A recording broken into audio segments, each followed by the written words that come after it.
শুরু করছি আজকের গল্প কুনাল মণ্ডলের লেখা ভূষণদার মাছ ধরা।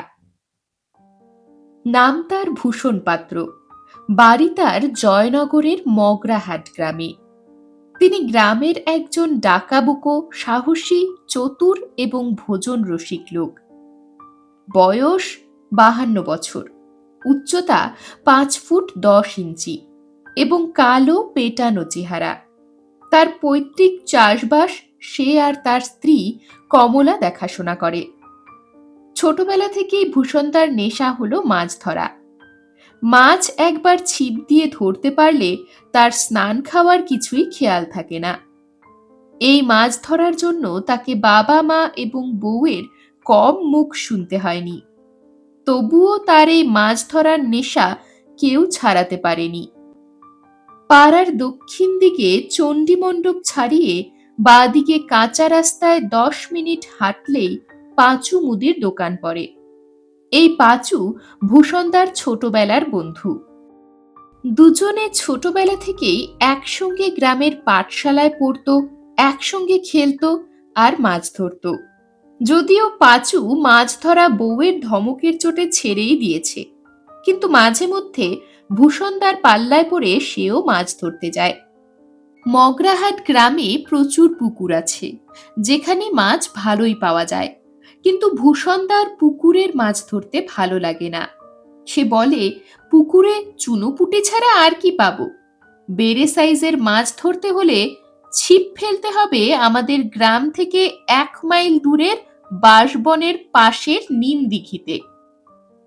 এই নিম দিঘিতে মাছ সত্যি বড় সাইজের পাওয়া যায় বটে, কিন্তু ওই তল্লাটে গ্রামের লোক খুব একটা যায় না। কেউ বলে বাঁশবাগানে ভূত পেতনির উপদ্রব, আবার কেউ বলে বাঘ শেয়াল ওত পেতে থাকে, মানুষ পেলেই ঘাড় মটকে দেবে বলে। কিন্তু ভূষণদা এইসব কথার তোয়াক্কাই করে না, আবার সঙ্গীও জোটে না নিমদিঘিতে যাবার জন্যে। অগত্যা ভূষণদা ঠিক করলো একাই ছিপ ফেলবে নিমদিঘিতে। গিন্নিকে বলে একদিন রাতের খাওয়া দাওয়া সেরে সে নিমদিঘির উদ্দেশ্যে রওনা দিল, ঠিক রাত 9টা নাগাদ। সঙ্গে নিল তার নিজের তৈরি ছিপ, একটা কৌটোতে মাছের খাবার, ছাতা এবং একটা মন্ত্রপুত কোদালের বাট। শ্রাবণ মাস, আকাশে কালো বর্ষার মেঘ। কখন যে দুর্যোগের ঝড় তুফান শুরু হবে বলা যায় না। বউয়ের বারণ সত্ত্বেও ভূষণদা শুনল না। পথে পাঁচুর দোকানে 1 প্যাকেট বিড়ি কিনতে দাঁড়িয়েছিল ভূষণদা। পাঁচু বলল, ভূষণ, তোমার কি মাথা খারাপ হলো নাকি? এই অমাবস্যার রাতে নিমদিঘিতে মাছ ধরা কি চারটিখানি কথা? ভালো চাও তো বাড়ি ফিরে যাও, না হলে আজ কিন্তু তুমি পেতনির খপ্পরে পড়বে বাপু।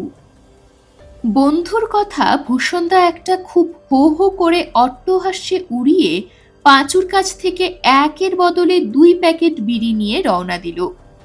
পাঁচু মুদির দোকান পেরোতেই ঘন অন্ধকারে ভূষণদার চারিদিক ডুবে গেল। তখন তার মনে হলো একটা হেরিকেন বা টর্চ লাইট সঙ্গে করে আনা উচিত ছিল। অন্ধকারে সাপখোপের উপর পা দিলেই কম্মক আবার, আর তাকে মাছ ধরতে হবে না। এই ভাবতে ভাবতে সে এগোচ্ছে। দূরের উত্তর দিকের জঙ্গল থেকে একটা শেয়ালও হঠাৎ নিস্তব্ধতা চিরে হুক্কা হুয়া বলে ডেকে উঠল। দেখতে দেখতে বাঁশবনে ভূষণদা এসে পড়ল। সে মনে মনে ভাবল, অমাবস্যার রাত, দূরের জঙ্গল থেকে শিয়ালের ডাক, ঝিঝি পোকার অবিশ্রান্ত আওয়াজ আর আশেপাশের বাঁশবনের মাটিতে পড়ে থাকা পাতার মধ্যে খসখসানি শব্দ সত্যি একটা ভুতুড়ে পরিবেশ সৃষ্টি করেছে। পাঁচু থাকলে বেশ হতো। অবশেষে নিমদিঘিতে পৌঁছে ভূষণদা আন্দাজ রাত 10টা নাগাদ ছিপ ফেলল।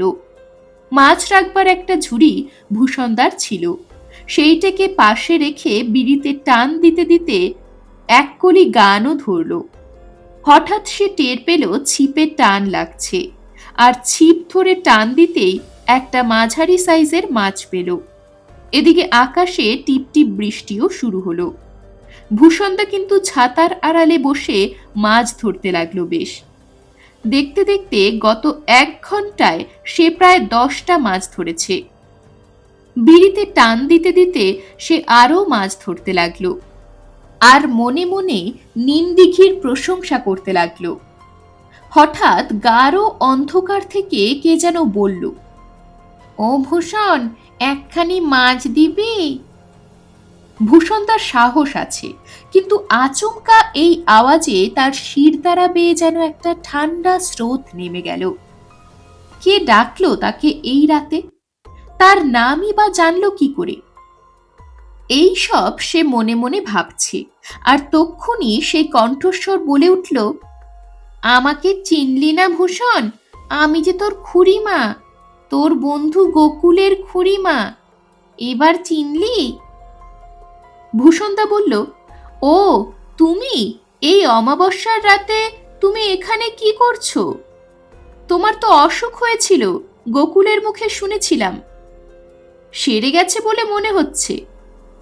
খুড়িমা বলল, তা মৃত্যুর কবিরাজের ওষুধ খেয়ে এখন দিব্যি আছি। আজ কতদিন পর তোকে দেখলাম ভূষণ, তুই তো তোর খুড়িমাকে ভুলেই গেছিস রে। তা ঠিক নয়, আজকাল আর গোকুলের বাড়ি যাওয়া হয় না, এই আর কি। তা তুমি এত নাকে নাকে কথা বলছো কেন গো খুড়িমা? আমার বয়স হয়েছে রে ছোড়া। হঠাৎ ভূষণদা খেয়াল করলো খুড়িমা তার ঝুড়ি থেকে মাছগুলোকে ছিঁড়ে ছিঁড়ে খাচ্ছে। দৃশ্যটা দেখে তার 1 সেকেন্ডও লাগলো না বুঝতে যে এটা একটা ভৌতিক কাণ্ড ছাড়া আর কিছুই নয়। বেটা নিমদিঘির পেতনি তার খুড়িমার রূপ নিয়ে এসেছে। তৎক্ষণাৎ ভূষণদা তার বাঁদিকের কোদালের বাটটা তুলে মুখ থেকে এক অদ্ভুত মন্ত্র জপ করতে লাগলো, আর ধুতির কোচা থেকে হলুদ আর সর্ষে ছুঁড়ে মারতে লাগলো পেতনির গায়ে। অমনি পেতনি নিজ মূর্তি ধারণ করল। ভূষণদা তার মন্ত্রপুত কোদালের বাট দিয়ে পেতনির চারধারে গণ্ডি কেটে দিল। তখন পেতনি ছটফট করতে লাগলো আর বলল, ছেড়ে দে আমায়, ছেড়ে দে। ভূষণদা বলল, তুই কে বল? পেতনি বলল, আমি জেলে পাড়ার নরহরির বউ খেদি। স্বামীর অত্যাচারে গায়ে আগুন দিয়েছিলাম, তারপরে পেতনি হয়ে এই নিমদিঘির বাঁশবাগানে ঘুরে বেড়াই। ভূষণদা বলল, তুই খুড়িমার রূপ ধারণ করেছিলি কেন? পেতনি বলল, তোর খুড়িমা আর বেঁচে নেই। আজ সন্ধেবেলায় বুকের যন্ত্রণায় সে দেহ ত্যাগ করেছে, তাই আমি তার শরীরে প্রবেশ করে তোর কাছে এসেছি মাছ খাবো বলে। দে আমাকে মাছ দে। ভূষণদা বলল, শোন খেদি, তুই আমার অনেক মাছ খেয়েছিস আজ, তাই এক্ষুনি নিমদিঘি ছেড়ে না পালালে তোকে আমি মন্ত্র পড়ে ভস্ম করে দেব, বুঝলি?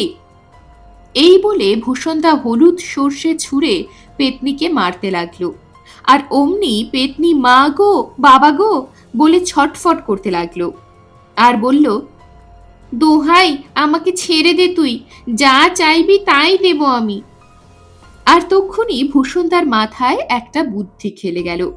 সে বলল, যদি পুড়ে মরতে না চাস তাহলে এক্ষুনি 5 থলে মোহর দে। পেতনি তৎক্ষণাৎ 5 থলে মোহর এনে ভূষণদার পায়ের সামনে রেখে বলল, এবার আমাকে ছেড়ে দে, আমি কথা দিচ্ছি আর এই গ্রামের ত্রিসীমানায় আসবো না। ভূষণদা বলল, ঠিক আছে, এইবার তোকে ক্ষমা করে দিলুম, কিন্তু আর কোনোদিন এই গ্রামে দেখতে পেলে তোকে ভস্ম করে দেব। এই বলে ভূষণদা উল্টো গণ্ডি কাটতে লাগলো মন্ত্র জপ করতে করতে। 5 মিনিট পরে পুরো নিমদিঘিতে নিস্তব্ধতায় ভরে গেল। ভূষণদার ষষ্ঠ ইন্দ্রিয় বলল, পেতনি পালিয়েছে। সে 5 থলি মোহর নিয়ে বাড়ি ফিরে এলো। তার থলি দেখে গিন্নি বলল, হ্যাগা, মাছ কোথায়? এ তো মোহর। ভূষণদা বলল, গিন্নি, খেদি পেতনি আমাদের ভাগ্য খুলে দিয়ে গেল। এই বলে সে সমস্ত ঘটনা গিন্নিকে খুলে বলল। সব শুনে তার গিন্নি ভয় পেল বটে, কিন্তু স্বামীর সাহসের প্রশংসা না করে পারল না। ভূষণদাও এক পরম তৃপ্তিতে গভীর ঘুমে তলিয়ে গেল।